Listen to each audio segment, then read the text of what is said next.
Around a lot since the last video, and I've decided to make some changes. So looking at the color scheme so far, I like the gradient, but I don't like how sharply this changes, and I feel like the gradient would be better if we excluded this middle part and then maybe threw it back in with fog. So I did a little experiment, and I want to show you what I did. I've disabled the layers that I have adjusted, but I want to show you. The first thing I did is I made a new gradient, and I put it next to the other gradient tools. And I actually like that so much, I'm just going to go ahead and I'm going to just combine those together now. So I have a new gradient.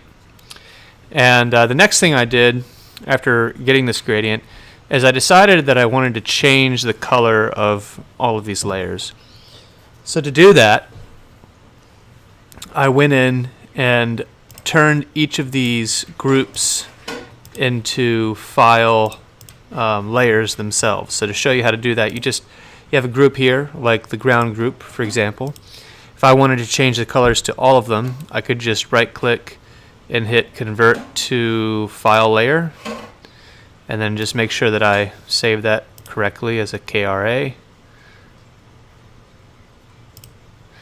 And then it's already called, I'll just call it G group. Hit save. And now this itself is a file layer. So if I click on that, it just opens all of it. And then what you can do, and you can see all of the other file layers are still saved, so it looks like we can have file layers inside of other file layers, so that's pretty nice. Similar to how Photoshop can nest smart objects inside of smart objects, so that's going to be very handy. So what I did, I didn't change the color for the ground or the foreground. I like those okay because they're not part of this gradient. Let me change this. They're not part of this gradient here. This is its own thing, and this was also its own thing, but just pushed more towards the black.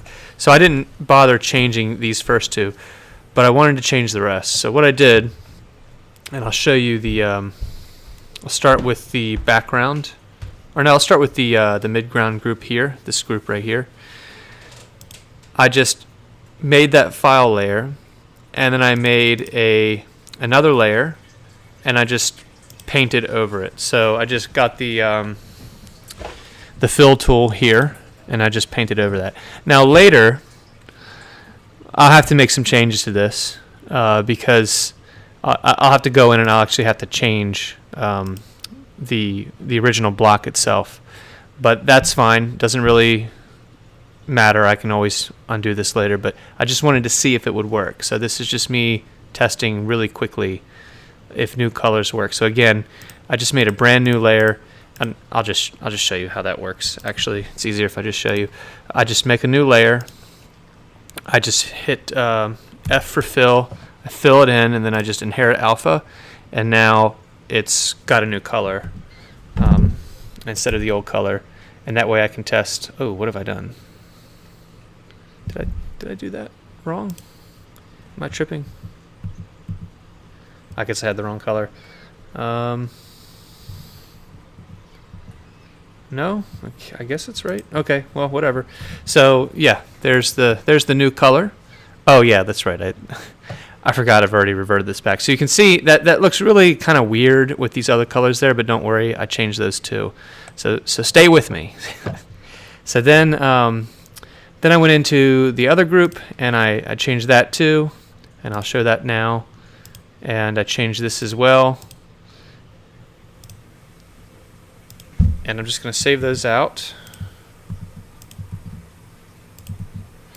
And this is what it looks like now. So basically I got rid of this yellow and just made it a two-part gradient right here for each of these layers. And again, I just started down here and I worked my way up as I went back.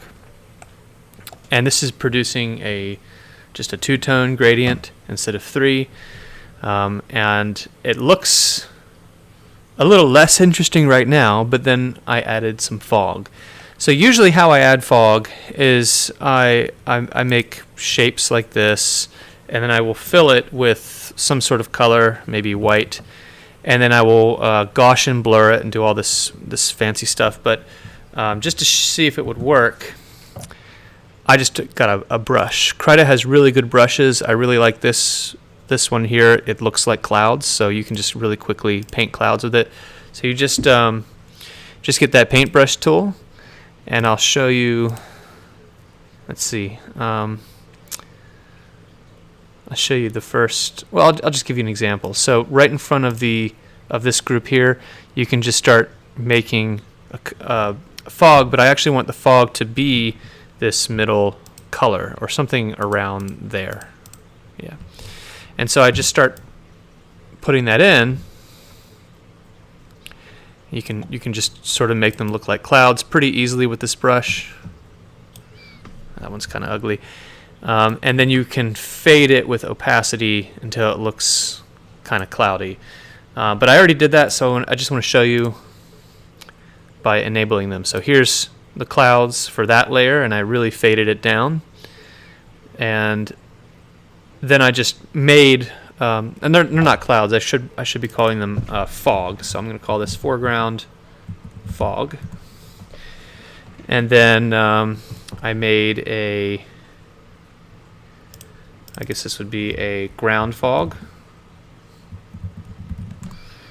Enable that. And so we're getting that yellow back in the middle of that gradient there. So it's kind of returning back to the picture. And this would be the M fog, the midground fog. This is the M2 fog. And this is the B fog. And so there you go. Now we have some fog, and already this looks, I think, 10 times better than previously. That's just a really fast thing you can do to add some ambience, is just some fog. And I also like that it kind of feels like there's a bit of a city glow of lights coming from beneath. So probably what I'm going to end up doing is making like the synthetic street lights and stuff this middle yellow kind of color. That might work out pretty well. So anyway, that's just a really quick thing you can do to add some ambience, and I hope you like it. All right, thanks.